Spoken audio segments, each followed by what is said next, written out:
Donald Trump को president elect हुए अभी एक हफ्ता ही हुआ है और पूरी दुनिया में हलचल हुई है। अमेरिकन प्रेसिडेंट डोनाल्ड ट्रंप जिसने सदारती इलेक्शन जीत कर नामुमकिन को मुमकिन कर दिखाया, बहुत जल्द ये दोनों मिलकर एक ऐसा मंसूबा शुरू करने जा रही हैं। इस वक्त खबर ये है दोस्तों, डोनाल्ड ट्रंप ने 4 ऐसे लोगों को मेन ओहदों के लिए मुंतखब कर लिया है जिसके बाद पाकिस्तान के लिए मुश्किलात बढ़ेंगी।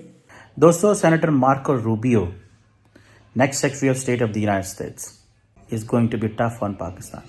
Marco Rubio is a person who is very close to India.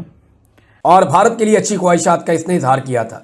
अब ये भी पाकिस्तान के लिए एक चैलेंज है कि एक ऐसा आदमी, अमेरिका का नेशनल सिक्योरिटी एडवाइजर, जिसकी हमारे बारे में राय अच्छी नहीं है।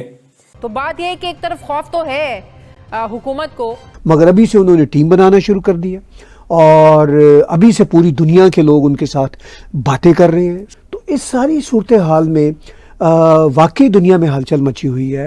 अच्छा, इससे मैं सोच रहा था कि भारत को क्या फ़ायदा होने जा रहा है ट्रंप के आने से। भारत के लिए भी ज़्यादा अपॉर्चुनिटीज़ मेरे ख्याल में खुलेंगी। यार इंडिया क्या है, मेरी बात कुरान की कसम, इंडिया पे मैं कहता हूँ 1 लाख मुसलमान जो जज्बे वाले हैं ना, इंडिया पे इंडिया तबाह बर्बाद हो जाएगा। ठीक है, तो उन्होंने 93,000, 1 लाख ही ऑलमोस्ट हो गया ना। 93,000 भाई सारा कुछ क्यों है, वो जज्बे वाले नहीं, 93,000 अंदर एजेंसियां घुसी हुई हैं जो तुम्हारे साथ या ऐसे हालात पैदा कर रही हैं। हेलो दोस्तों, स्वागत है आप सभी का APN चैनल पे। तो फ्रेंड्स, आइए देखते हैं पाकिस्तानी मीडिया की लेटेस्ट वीडियो।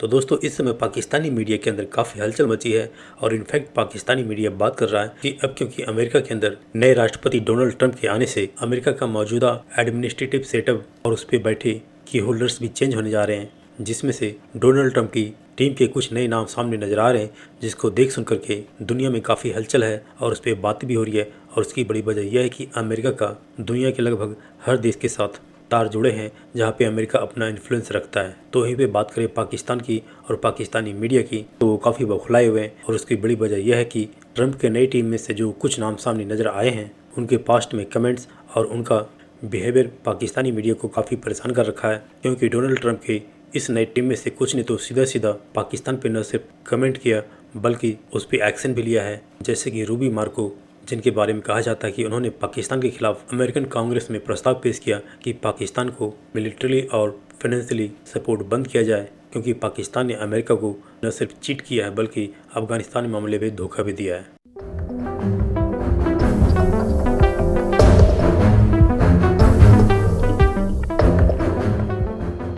ये बहुत इंपॉर्टेंट खबरें हैं और ये है अमेरिका से इनका ताल्लुक़ है और वजह इसकी ये है कि पाकिस्तान की एस्टेब्लिशमेंट और पाकिस्तान की हुकूमत के लिए मुश्किलात बहुत बढ़ जाएंगी। इवन पाकिस्तान के लिए मुश्किलात बढ़ती जा रही हैं।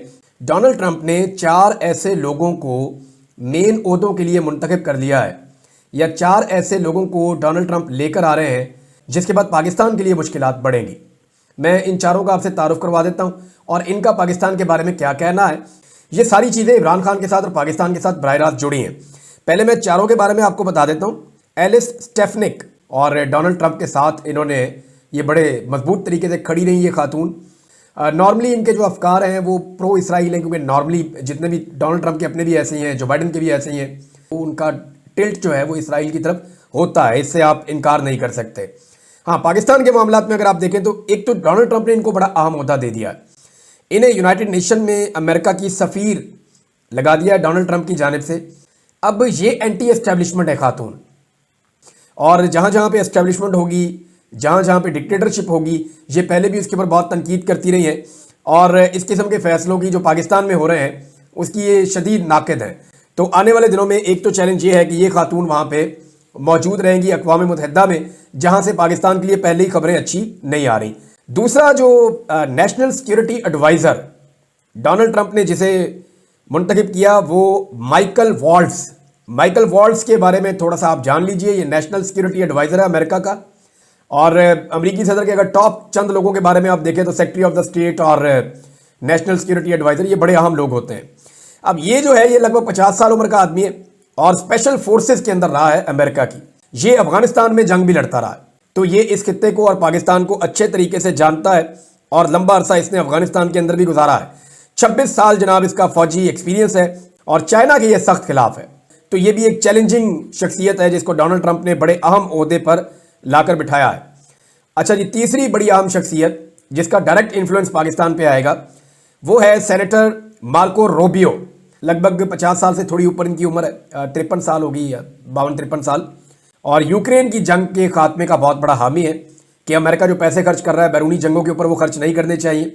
लेकिन पाकिस्तान के हवाले से एक जो अहम चीज़ है वो ये है कि जुलाई 2024 में, यानी इसी साल जुलाई में, सेनेटर मार्को रूबियो ने अमेरिका में एक बिल पेश किया था जिसमें पाकिस्तान की फौजी इमदाद बंद करने का मुतालबा किया गया था और भारत के लिए अच्छी ख्वाहिशात का इसने इजहार किया था। अब ये भी पाकिस्तान के लिए एक चैलेंज है कि एक ऐसा आदमी, अमेरिका का नेशनल सिक्योरिटी एडवाइजर, जिसकी हमारे बारे में राय अच्छी नहीं है, एक ऐसी खातून अक़वाम मुत्तहिदा में अमेरिका की मुस्तकिल सफ़ीर बनने जा रही है जिसकी राय डिक्टेटर्स के बारे में या जो डीप स्टेट जो काम करती हैं उसके बारे में अच्छी नहीं है, तो वो भी पाकिस्तान के लिए एक दबाव है।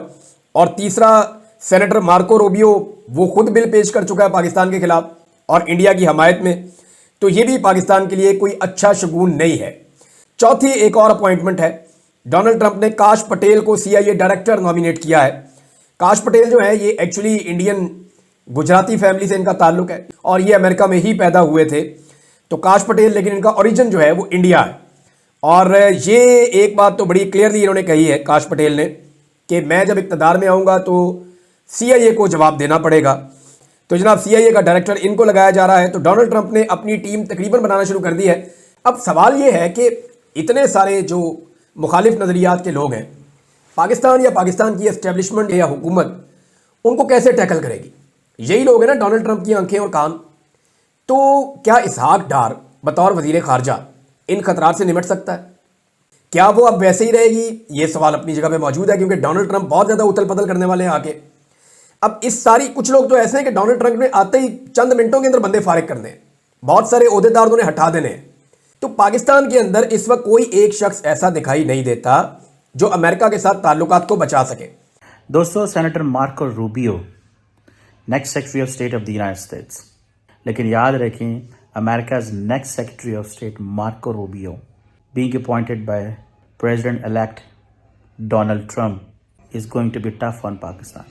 Marco Rubio is a person who is very close to India, जिसने अभी रिसेंटली, अगर आपको याद हो, मैंने सेनेटर मार्को रूबियो के बारे में बताया था कि वो एक लेजिस्लेशन लेके आए थे सेनेट में, और उस लेजिस्लेशन में that was anti Pakistan, pro India. मुझे ऐसे लग रहा है that India will have a lot of space. India आइंदा आने वाले दिनों में, इंडिया की जो इनग्रेस है अमेरिका के अंदर वो बहुत ज़्यादा होने वाली है। आप ज़रा देखिए, he is tough on Hamas, is pro Israel. मैं उनकी एक वीडियो देख रहा था जिसमें तब 15,000 के करीब लोग जो है वो गज़ा में मारे गए थे। तो उन्होंने कहा कि I don't care, I dam care, Hamas जो है उसको हर कीमत पे ख़त्म करना है, इज़राइल की हम कंप्लीट सपोर्ट करेंगे। जिससे ये पता चलता है कि सेनेटर मार्को रूबियो जो है, अगर वो सेक्रेटरी ऑफ स्टेट बन जाते हैं, जो कि हैं, he will be pro India, will work on Indo Pacific, anti China, anti Pakistan, because वो जो लेजिस्लेशन लेके आए थे